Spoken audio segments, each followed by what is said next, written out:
Important legal dictation. Topic is juvenile. 3, 2, 1, start. Mr. K.M. Sinha, learned senior counsel appearing for the appellant, submitted that this court has held that the beneficial provisions of the Act are to be applied only for the purpose of interpretation of the Act and not for arriving at a conclusion whether a person is juvenile or not, and the question whether an offender was juvenile on the date of commission of the offense or not is essentially a question of fact which is required to be determined on the basis of the materials brought on record by the parties. He submitted that this court has further held that Section 35 of the Evidence Act, which provides that an entry in a register maintained in the ordinary course of business by a public servant in discharge of his official duty or by any other person in performance of a duty especially enjoined by the law of the country will only apply if the conditions mentioned in section 35 are fulfilled. Para.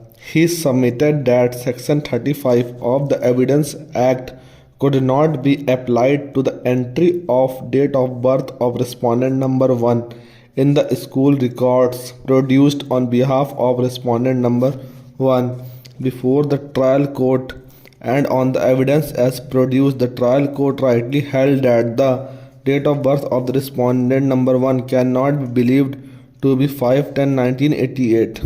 He submitted that the trial court, after scrutinizing the evidence, has held that the evidence produced by respondent number 1 have been created for escaping conviction for a grave offense such as murder and was not believable, and by physical appearance respondent number 1 looks to be over 18 years of age, and on 11/7/2004 he was an adult and not a juvenile.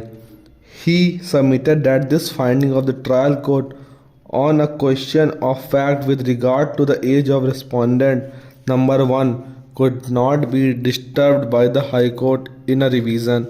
Para. In support of this proposition, he relied on Sita Mani Rao versus State of UP 1986 for SCC 447, in which this court has held that the High Court, while exercising its jurisdiction under Articles 226 and 227 of the Constitution, should not interfere with a finding of fact of the inferior court or tribunal except where the finding was perverse and not based on any material evidence or has resulted in manifest injustice.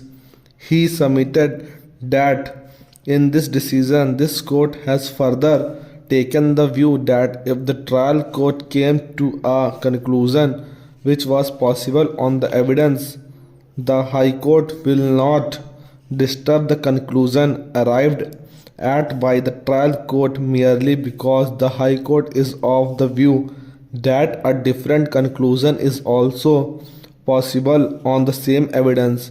He vehemently argued that the High Court has lost sight of these limitations of its jurisdiction and on the basis of its own appraisal of the evidence taken a view that the respondent number 1 was a juvenile on the date of the commission of the offense and has set aside the order of the trial court. Stop.